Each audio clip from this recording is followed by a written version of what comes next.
বলো না আমাকে কথাটা বৌমা। থাক না মা, থাকবে কেন? কি বলেছে ময়না? কাকে কি বলেছে? আসলে কি জানেন তো মা, ওই আপনিও তো এখন সংসারের দিকে ঠিক নজর রাখতে পারেন না।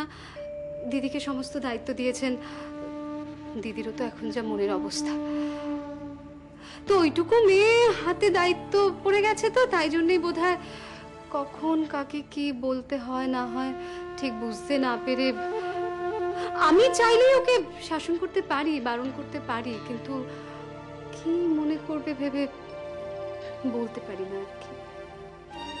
সেটা ঠিকই, কিন্তু কি জানো তো বৌমা, আগে আর পরে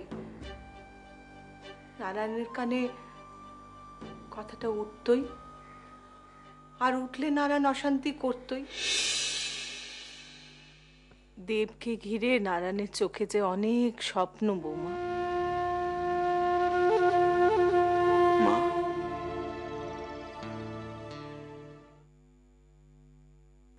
এত রাতে তুই কি ব্যাপার, কিছু বলবি?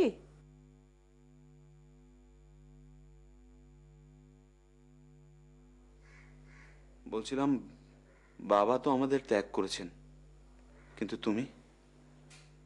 তুমিও কি আমাদের ত্যাগ করবে মা? এসব কথা তুই কেন বলছিস বিষ্ণু? ঠিকই তো বলছি মা। এ বাড়িতে আমাদের আর কি কাজ বলো তো?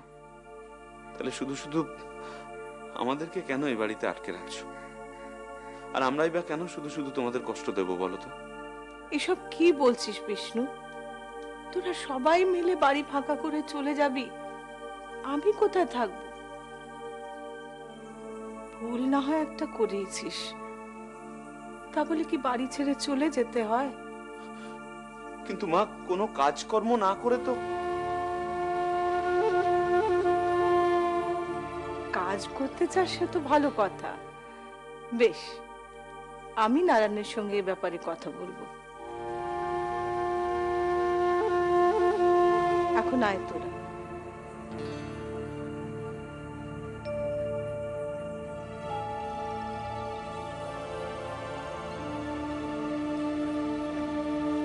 হ্যাঁ, তাই চলো, তুমি বরং যাও, তুমি যাও, আমি মাকে খাইয়ে আসছি, তুমি যাও। আসছি মা। শুনলাম নীলকণ্ঠ কাকা নাকি তোর বিয়ে ঠিক করেছেন। ঠিকই শুনেছ মনদি, মেয়ে বড় হয়েছে, সব বাবাই তো পার করতে চায়। তার মানে সামনেই আমাদের পাড়ার বিয়ে।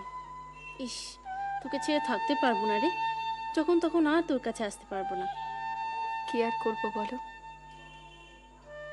মেয়ে হয়ে যখন জন্মেছি তখন তো পরের ঘরে যেতেই হবে। তো শুনলাম সে নাকি মস্ত বড় লোক, তো তার নাম কি? বুঝেছি, স্বামীর নাম মুখে আনতে চাইছিস না, তাই তো? কিন্তু এখনো তো বিয়ে হয়নি, এখন নাম নিলে পাপ হবে না। আমার স্বামীর নাম শ্রী দেবদাস মুখার্জি। তুই কি পাগল হলি পারো? দেবদাস তোকে ছেড়ে চলে গেছে। না, কোথাও যাইনি, দেবদা আমাকে ছেড়ে কোথাও যেতে পারে না, কিছুতেই না, কিছুতেই না। সত্যিই তো, আমি সেদিনকার সেই মালায় বাঁধা পড়ে আছি, ওটাও তো বাস্তব। শুধুমাত্র শাখা সিঁদুর পড়লেই কি বিয়ে হয়ে যায় মনদি? এ মন যাকে স্বামী বলে মেনে নিয়েছে সে কি কেউ না? বলো না মনদি, বলো।